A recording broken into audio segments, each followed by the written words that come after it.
Selamat datang di channel Alur Donghua.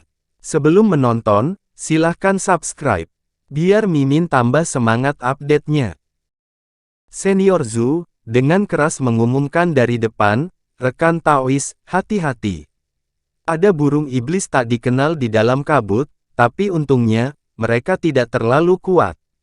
Selama Anda berhati-hati dengan asam yang mereka keluarkan, akan baik-baik saja. Adapun kabutnya sendiri, biarkan aku dan istriku yang menanganinya." Setelah itu, yang lain menunggu saat pemuda berambut perak itu membuka mulutnya dan mengeluarkan botol batu giok putih panjang. Itu berputar di udara dan mulutnya mengarah ke kabut putih.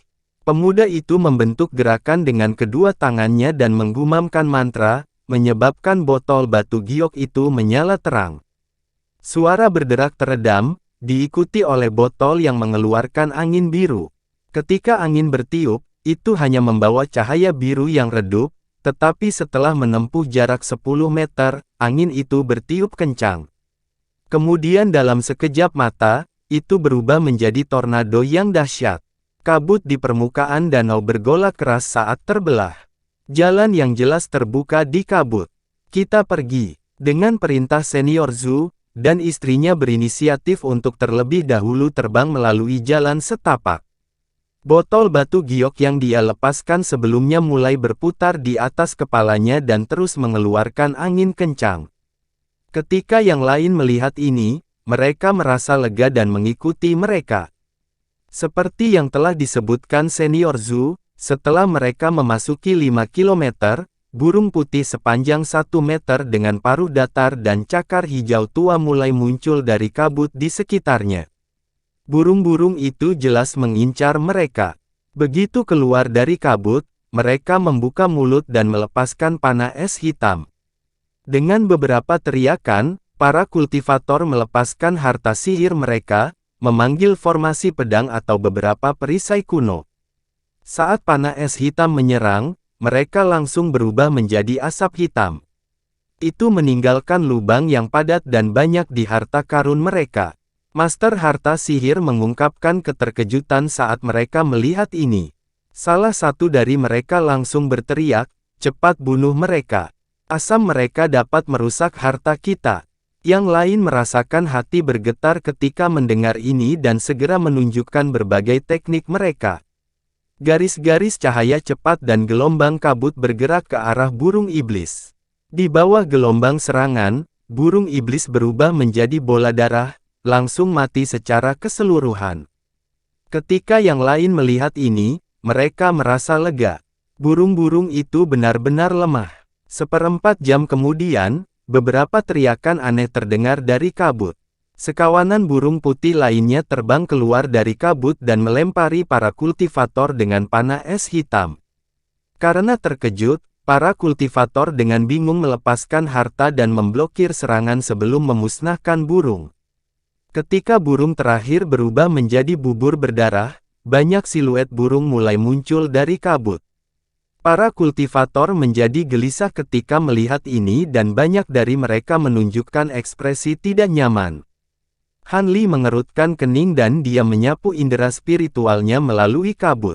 Tangisan burung mulai terdengar dari kabut yang mengelilingi mereka dari segala arah, termasuk dari atas dan bawah mereka. Ada terlalu banyak untuk dilacak. Meskipun Han Li telah menghadapi banyak bahaya, bahkan ini membuatnya merasa merinding. Suara tenang Senior Zhu terdengar dari depan, "Semuanya, jangan takut. Burung-burung ini hanya meluncurkan serangan menyelidik pada kami. Ketika melihat selusin gelombang serangannya tidak efektif, mereka akan menyebar." Ketika yang lain mendengar ini, mereka mulai mengaktifkan harta mereka dan membantai burung putih yang datang menyerang. 13 gelombang burung menyerang mereka secara berurutan. Akhirnya, teriakan tajam panjang terdengar dari burung-burung yang berkelompok dan mereka berpencar, menarik diri dari kabut di sekitar. Ketika rombongan melihat ini, mereka merasa lega dan mengambil kesempatan untuk maju. Setengah hari kemudian, kabut menghilang di sekitar mereka. Lingkungan menyala dan melihat sebuah gunung besar di tengah danau. Itu sangat besar dan sepertinya menjangkau dari dasar danau. Bagian gunung yang bisa mereka lihat dipenuhi dengan batu hijau. Hanya lumut yang tumbuh di atasnya. Setelah kelompok itu berhenti, Senior Zhu mendecakkan lidahnya dan berkata, "Ada di sini." Hehe, kita harus berterima kasih kepada Peri Ying dan rekan-rekannya dalam menemukan tempat ini. Wanita bercadar itu terkekeh dan berkata, "Kami menemukan gunung ini secara tidak sengaja saat kami mengejar seekor binatang buas. Ini hanya pertemuan yang beruntung." Senior Zhu tertawa dan berbicara dengan mata bersemangat, "Sebenarnya, jika seseorang tidak beruntung, akan sulit menemukan tanah rahasia ini. Namun demikian, kami menemukan sekelompok True Thoughts. Jika berada di luar, kemungkinan besar akan ditemukan oleh orang lain. Mari kita mulai." Rombongan lainnya mengangguk sambil tersenyum. Sarang katak sejati terletak di gua bawah tanah alami di dasar gunung. Kami akan bertindak seperti yang kami rencanakan semula. Pertama-tama kita akan menarik semut darah hitam dan membunuh mereka. Semuanya, berhati-hatilah. Meskipun semut adalah binatang iblis kelas 8, mereka secara bawaan mampu menghancurkan perisai dan cahaya pertahanan kita. Selain itu, mereka sangat berbisa. Jika mereka menggigit kita, segera telan penawarnya atau nyawamu akan hilang. Baiklah, semuanya persiapkan dirimu. Saya akan menyalakan dupa bangau sandalwood. Mengikuti peringatannya yang cepat, Senior Zhu membalik tangannya dan tiba-tiba mengeluarkan pembakar dupa seukuran telapak tangan. Dia memukul sebatang dupa hijau sepanjang setengah kaki. Dia melemparkan pembakar dupa ke tempat yang perlahan berputar di udara. Senior Zhu mengangkat tangannya dan menjentikkan jarinya, menyalakan dupa dengan kilatan cahaya merah. Dupa hijau kemudian melepaskan jejak biru. Ketika Han Li melihat pembakar dupa, ekspresi aneh muncul di wajahnya. Dupa bangau cendana tampak biasa-biasa saja dan juga tidak terlalu harum. Apakah itu benar-benar efektif melawan semut darah hitam? Han Li merenung dengan cemas. Pada saat itu, rombongan mulai berpisah dan menyembunyikan diri. Han Li ada di antara mereka, terbang setinggi 300 meter. Tepat ketika dia akan menggunakan teknik, garis putih berkedip dan siluet ramping muncul di sisinya. Han Li tercengang dan melihat siluet itu. Dia adalah wanita cantik, Peri Xiao. Wanita itu juga terkejut Han Li memilih lokasi yang sama. Dia segera tersenyum dan dengan sopan berkata, "Kakak Han, aku punya bendera ratusan lampu yang membingungkan. Agak luar biasa dalam menyembunyikan lokasi. Bagaimana kalau aku menggunakannya untuk menyembunyikan kita berdua?" "Hehe, kalau begitu, aku harus merepotkanmu," jawab Han Li dengan sopan. "Itu hanya sedikit usaha." Kakak Han terlalu formal. Dia samar-samar tersenyum dan mengangkat tangannya, menghasilkan bendera putih salju kecil. Itu kemudian memutar lingkaran di atas mereka. Wanita itu memukul bendera dengan segel mantra dan kabur, tiba-tiba menghasilkan kabut putih. Itu bersinar cemerlang, menutupi mereka dalam kabut dalam sekejap mata. Sesaat kemudian, kabut menghilang bersama Han Li dan Peri Xiao. Han Li berdiri di lokasi aslinya dan mengangkat tangannya. Bahkan dengan Bright Side Spirit Eyes, dia masih belum bisa melihatnya. Dengan nada terkejut, Han Li memuji, "Harta karunmu benar-benar luar biasa.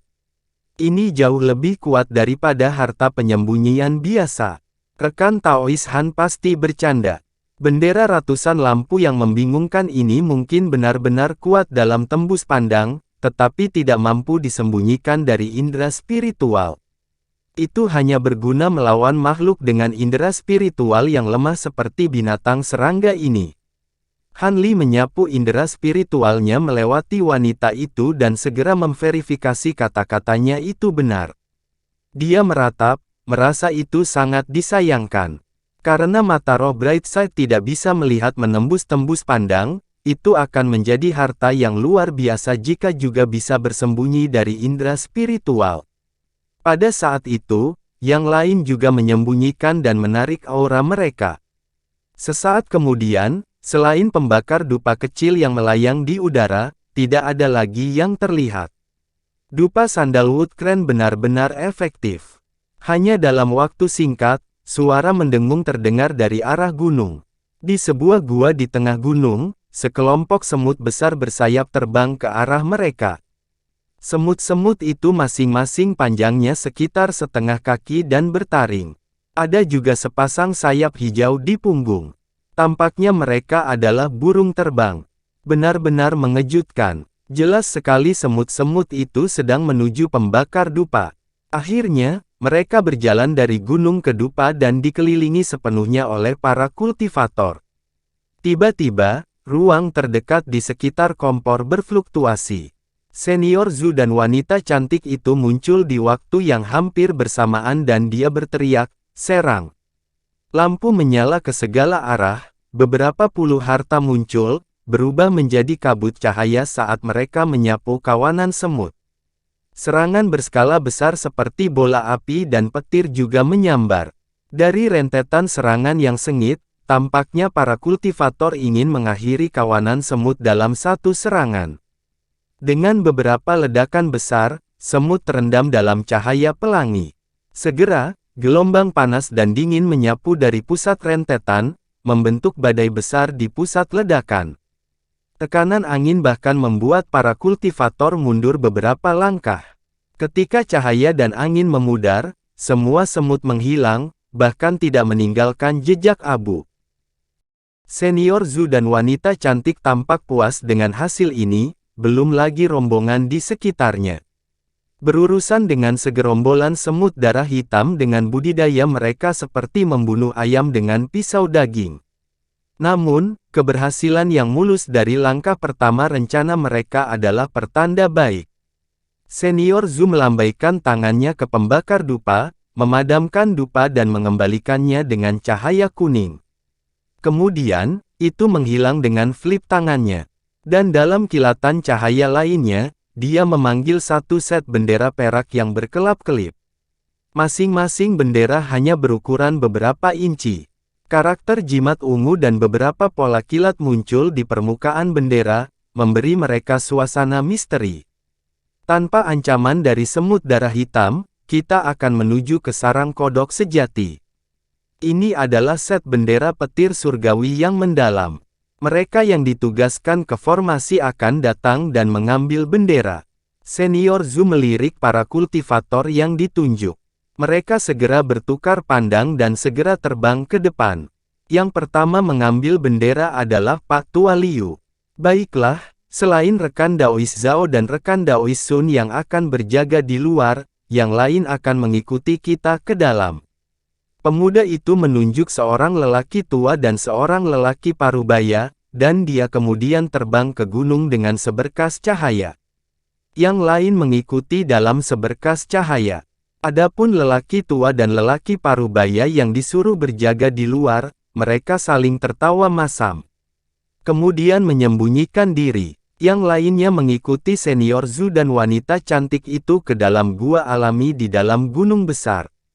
Setelah beberapa waktu, Han Li dan yang lainnya muncul di lorong bawah tanah yang lembab. Lorong itu dipenuhi stalaktit yang meneteskan air, meninggalkan tanah yang sangat licin. Ada juga lumut setinggi 1 inci yang tumbuh dari tanah. Itu menyebar ke seluruh batu yang tidak rata di bagian itu. Untungnya, lorong itu cukup lebar, memungkinkan untuk terbang perlahan melewatinya. Itu tidak terlalu pendek sehingga mereka harus berjalan.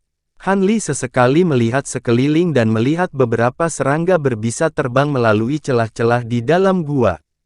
Dengan jentikan jarinya, dia melepaskan benang merah ke dalam retakan dan mengubahnya menjadi abu. Di sampingnya adalah peri Xiao. Dia tampak berhati-hati. Lapisan cahaya putih samar muncul di sekujur tubuhnya. Terlepas dari serangga berbisa apapun yang menerkamnya, mereka jatuh ke tanah yang tertutup kristal. Bukan hanya Han Li dan peri Xiao yang menggunakan langkah-langkah kecil untuk menangani serangga, semuanya juga menjaga serangga. Lagi pula, Hal-hal aneh yang tak terhitung jumlahnya muncul di hutan belantara. Bahkan serangga biasa bisa membunuh kultivator bermutu tinggi dengan racunnya. Rombongan masih fokus untuk bergerak cepat dan jarang berbicara. Sesekali memusnahkan beberapa serangga. Lorong itu tidak terlalu gelap. Akan ada cahaya sesekali yang menerangi dinding. Mereka menyerupai batu cahaya bulan yang sering digunakan manusia. Dengan itu, pesta terus berlanjut dengan lancar. Sesaat kemudian, ekspresi Han Li bergerak dan dia melirik pasukannya di depannya.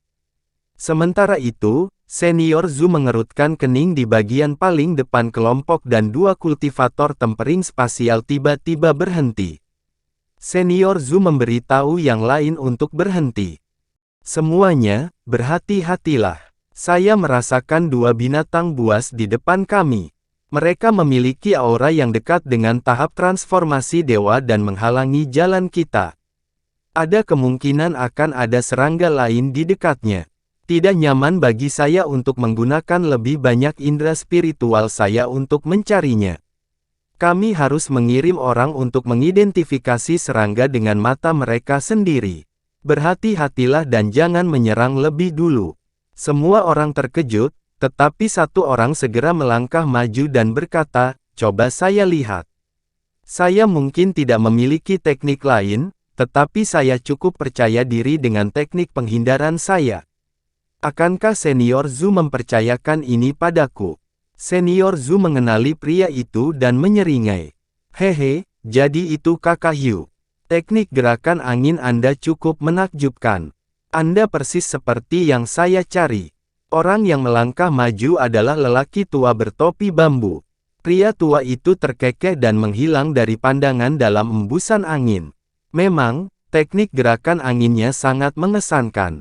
Keheningan memenuhi udara. Banyak orang mengira serangga menghalangi jalan mereka dan merasa senang. Dalam beberapa waktu, lelaki tua itu muncul kembali dengan hembusan angin di tempat dia semula berdiri. Jika tidak ada yang memperhatikan, mereka tidak akan menyadari bahwa lelaki tua itu ada di sana. Pria tua itu membungkuk kepada Senior Zhu, berkata, saya sudah selesai. Ada dua binatang whirlpool yang mendalam di depan kita. Saya khawatir itu akan merepotkan. Binatang pusaran air yang mendalam. Para kultivator menjadi gelisah. Banyak yang terkejut. Bahkan Senior Zhu tidak bisa menahan cemberut. Han Li segera mengingat informasi yang berkaitan dengan binatang pusaran air yang mendalam. Binatang pusaran air yang mendalam tidak terlalu menakutkan, kecuali di tempat seperti ini. Kemampuan binatang itu hanya memiliki teknik gerakan air dan kilat. Selain itu, mereka pengecut dan sering melarikan diri dengan angin. Yang lebih tidak berdaya adalah bahwa binatang buas itu juga disebut binatang drumkri. Jika mereka menemukan musuh, mereka akan bersuara keras seperti genderang besar, menyiagakan apapun dalam jarak 100 km. Di antara manusia dan iblis, ada beberapa sekte dan master besar yang menjinakkan binatang itu dan menggunakannya sebagai alarm di area vital. Jika mereka tidak membunuh binatang itu dalam satu serangan, itu akan mengganggu serangga lain di gunung besar itu. Ketika saat itu tiba, siapa yang tahu apa yang akan terjadi? Senior Zhu berpikir sejenak dan berkata, ini agak merepotkan. Meskipun saya seorang kultivator tempering spasial, saya tidak mahir dalam teknik penyembunyian. Binatang pusaran air yang mendalam memiliki indera spiritual dan indera penciuman yang kuat. Namun, istriku cukup ahli dalam teknik gerakan, tapi dia hanya bisa menangkap salah satunya. Kami membutuhkan rekan Daois lain untuk mengirim yang lain. Pandangannya beralih ke Old Man Yu. Aku tidak akan baik-baik saja. Teknik angin saya akan memungkinkan saya untuk mendekati mereka tanpa diketahui, tetapi melawan daging kasar mereka, saya tidak akan bisa membunuh mereka dalam satu serangan. Pria tua itu menggelengkan kepalanya. Senior Zhu tersenyum masam dan menoleh untuk melihat kultivator transformasi dewa lainnya. Yang lain juga mengerutkan kening karena mereka tidak sepenuhnya percaya diri. Karena terkait dengan keberhasilan misi mereka, mereka tidak berani menerima tugas kecuali mereka sepenuhnya percaya diri. Cukup sulit untuk memiliki kecepatan dan kekuatan yang diperlukan. Ekspresi senior Zhu berubah cemberut. Setelah merencanakan ini selama beberapa tahun, apakah kesuksesan mereka akan terhalang oleh dua serangga belaka? Tidak bisakah kita menggunakan teknik pergerakan bumi melalui gunung untuk mengitarinya? Seorang kultivator berkata dengan ragu. Jika kita bisa melakukan itu, mengapa kita harus melalui semua masalah ini? Gunung itu terbuat dari magnet roh yang sangat besar. Itu akan dengan paksa menahan kekuatan spiritual Anda dan menyerapnya jika Anda terbang melewatinya. Itu tidak akan menjadi masalah jika kamu tidak mencoba melewati gunung. Jenuh magnet roh. Semua orang merasa kedinginan ketika mendengar ini. Orang yang menanyakan ini memasang ekspresi yang sangat tidak sedap dipandang. Untuk sementara waktu, tidak ada yang berani berbicara.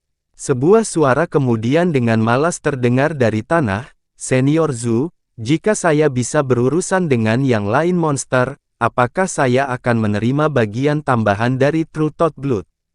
Orang yang berbicara adalah Han Li di belakang kelompok wanita cantik di sisinya tercengang. Senior Zhu memandang Han Li dengan heran dan dengan ragu berkata, "Oh, mungkinkah rekan Taois Han itu percaya diri? Jika demikian, bagian dari True Thought Blood adalah milik Anda. Tetapi jika gagal, jelas dia hanya memandang Han Li sebagai seorang kultivator transformasi Dewa Pertengahan. Hehe, senior, jangan khawatir. Jika saya gagal, saya akan bertanggung jawab." Han Li tersenyum. Senior Zhu mengangguk, "Kamu benar-benar percaya diri. Bagus, aku akan membiarkanmu berurusan dengan binatang serangga lainnya." Bisikan mulai terdengar dari kultivator lain dan mereka memeriksa Han Li dengan berbagai ekspresi. Beberapa dari mereka memasang wajah ragu. Senior Zhu kemudian menoleh ke pria tua dengan topi bambu dan berkata, "Tapi demi kehati-hatian, rekan Daois Anda akan mengikuti rekan Daois Han dan membantunya." "Iya, serahkan padaku." Orang tua itu langsung setuju. Setelah itu, Zhu senior meringkuk dan mengirimkan beberapa transmisi suara ke istrinya. Wanita itu kemudian membentuk gerakan mantra dan bersinar dengan cahaya merah sebelum menghilang dari pandangan. Han Li mengeluarkan jimat ungu dan menamparnya di tubuhnya. Tiba-tiba, karakter jimat perak bergolak di atasnya dan dia menghilang. Old Man Yu juga berubah menjadi angin. Dengan pria tua yang memimpin, Han Li dan wanita cantik itu terbang ke depan untuk beberapa saat sebelum mencapai tujuan mereka. Mereka tiba di area yang luas dan luas. Ada dua serangga gemuk putih tergeletak di tanah. Mereka sedang makan lumut.